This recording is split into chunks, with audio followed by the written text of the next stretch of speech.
this unrighteousness brings upon Cain. Whereas Cain would have never been in the picture before. There was wholeness before. There was no need for a cane, a walking stick. You didn't need help. There was no injury. You were balanced. You didn't need something to assist you in being balanced.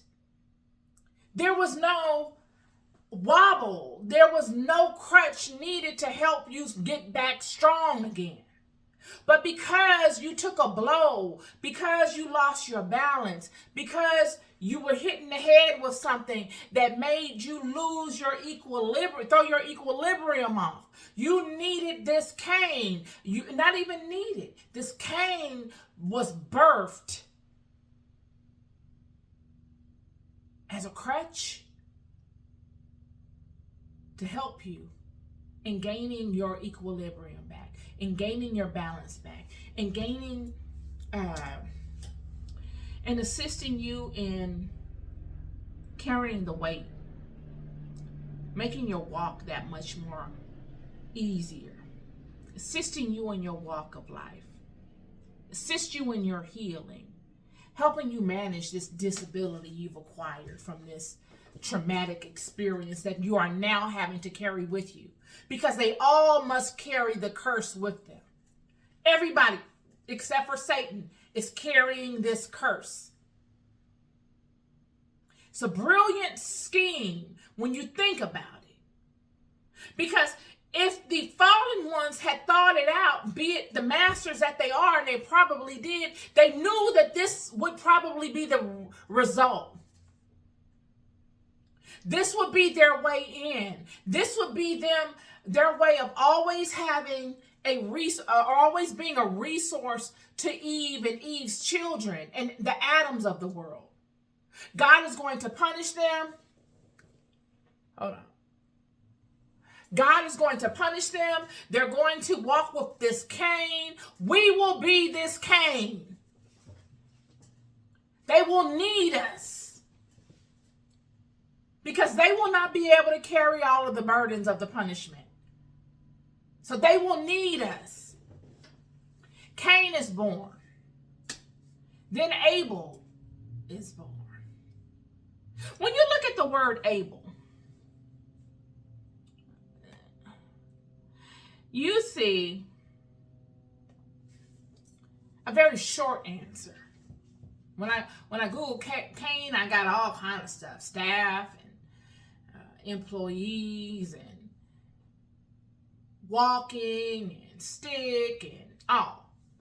But then when I Google Abel, I got a real short response, because it doesn't need a lot to describe being able. The first thing that came up was capable. Capable. You are whole. You stand in truth. Your heart is balanced. There is no room for guilt. There's nothing to be guilty of. You are born in wholeness and love. Uncontaminated love. Fit for. You are fit for whatever comes after that. Whatever that thing is, you are fit for, because you are whole. You are capable. Worthy of. Whatever comes after that. You are fit for. You are worthy of. These are all states of mind. These are powerhouses. When you feel as if you are fit for something, when you know you are capable, when you know you are worthy, you walk with integrity. You don't need a stick. That stick is bothersome to you. I don't need this stick. Take the stick. I walk on my own. I have everything it takes to accomplish whatever it is that I desire. I do not need anything outside of myself. This was Abel. So you have two brothers of the same mother. One that's a Cain, and one that is completely Abel. And it shows in the text that, give me a second. I don't know if I want to go there yet, but we'll see. It shows in the text that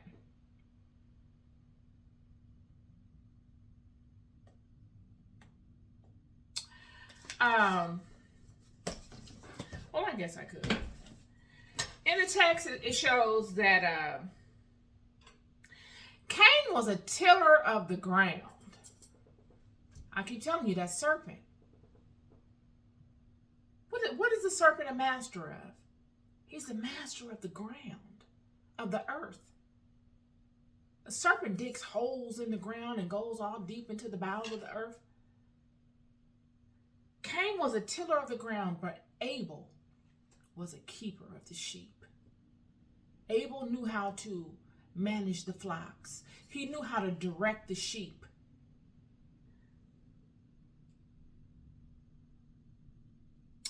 And we know that Cain brought the fruit of the ground to the offering, and Abel brought the fat, brought forth the firstlings of his flock from the fat thereof. And God inclined Abel's offering, and he did not. And how did he know he inclined it? He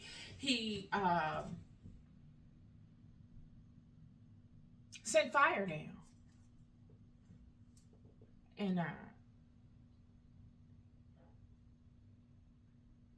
and accepted it through fire. But Abel's he didn't accept.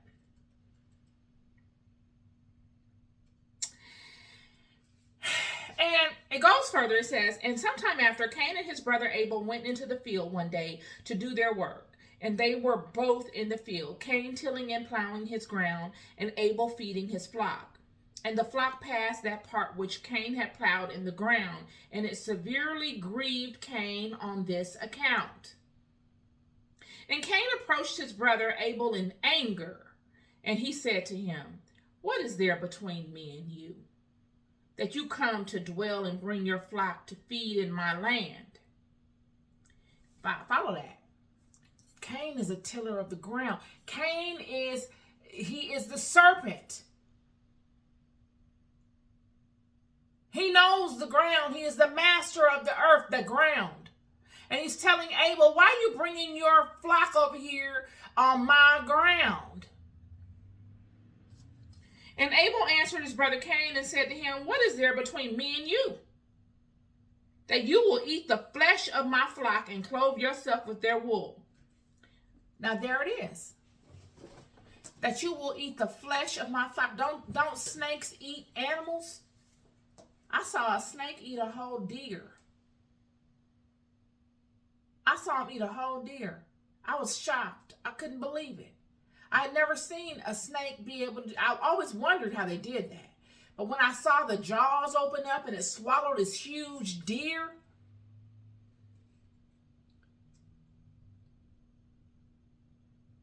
so we have a quarrel between two different groups of people, the serpent and man. And now therefore put off the wool of my sheep, which you have clothed yourself, and repay me for their fruit and flesh, which you have eaten. And when you will have done this, I will then go from your land, as you have said.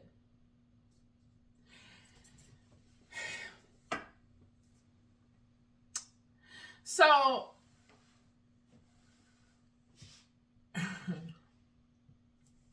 so we're really dealing with two distinct groups or types of individuals. We're dealing with a serpentine group, and we're dealing with man. And it all goes back to the curse that God put on them in chapter 2. And he says, and I will put enmity between thee and the woman, and between thy seed and her seed. It shall bruise thy head, and thou shalt bruise his heel.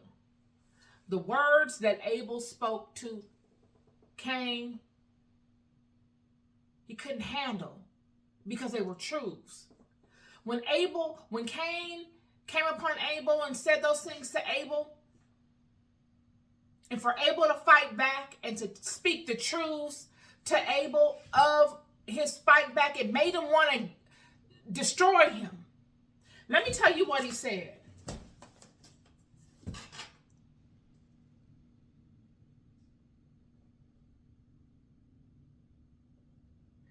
And Cain said to his brother Abel, surely if I slay you this day, who will require your blood from me? And Abel answered Cain, saying, surely God, who has made us in the earth, will avenge my cause, and he will require my blood from you, should you slay me. For the Lord is the judge and arbiter, and it is he who will pay back man according to his evil, and the wicked man according to his wickedness, that he may do on earth. And now, if you should slay me here, surely God knows your secret views, and will judge you for the evil which you declare to do to me this day. And when Cain heard the words which his brother Abel had spoken, behold, the anger of Cain was kindled against his brother Abel for declaring this thing. And Cain hastened and rose up and took the iron part of the plowing instrument, and with which he suddenly struck his brother and slew him. He was angry of the truth. See, Cain was upset because of his lack, his compromised state. He was upset that he was a Cain. He was born as a Cain. He was born as a Cain. Yet Abel was born capable. And he stood in his capability. He didn't care to meddle with Cain. When you are whole, you're not worried about. It's only someone that is not whole that looks to get a response out of you. Like Cain. He was hurting. He's not whole. And it bothered him that his brother was. Because in seeing his brother just go about normal life, living his normal life, not really concerned about Cain and Cain's stuff, it bothered Cain. It made Cain even more resentful. Because nobody really knew what Cain was struggling with. It doesn't even show that anybody cared to know. Yet Cain had to struggle with it. Cain had to live through it. His brother coming forward with the offering and then getting it blessed by God added to that.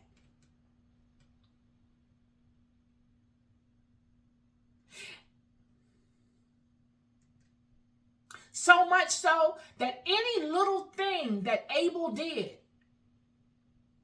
got magnified. Abel and Cain in the field together, and one crossing the other's portion of land would have been inevitable. How do you not do it? But because Cain was micromanaging Abel so much, he noticed. Whereas Abel didn't notice anything Cain was doing. Because he's so busy standing in his truth. And over something as insignificant as two brothers out in the field, one with cattle and one with land, fighting over what the sheep do in their natural state. The sheep doing what they were created to do, feed off of the land and to walk around and wander the land. They become engulfed in this bitter war. And one brother leaning on the truth of God, and the other brother leaning on emotion and ego and resentment. Cain is leaning on the Cain of resentment, of fear, of depression, of regret. And Abel is leaning on the spirit of wholeness